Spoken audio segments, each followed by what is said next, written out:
Welcome to another crochet lesson. Today, lesson 9, we're going to be learning how to increase.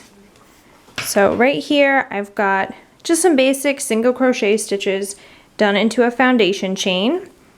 And I'm gonna just chain one and turn just so we're facing the right way.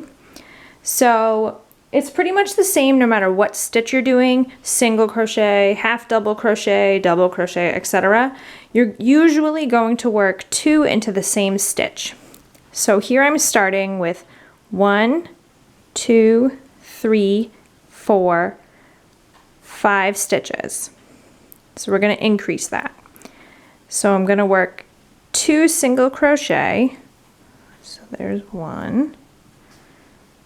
Work another one into the very same stitch.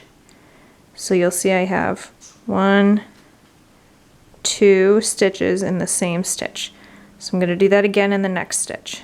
So we're going to go in, make a single crochet just like normal, and then we're just going to make another single crochet just like normal right into that same stitch there.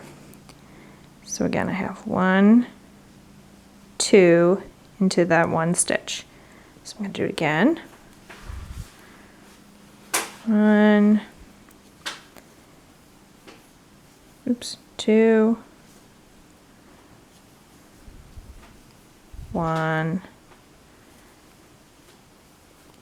2, 1, 2. All right, so now as you can see I have a lot more stitches, so we'll chain 1 and turn, and then we'll count how many we have. 1, 2, 3, 4, 5, 6, 7, 8, 9, 10, which is exactly how many we should have because we started with 5 and we worked 2 single crochets into each one, and that makes 10. And that is how you increase in crocheting.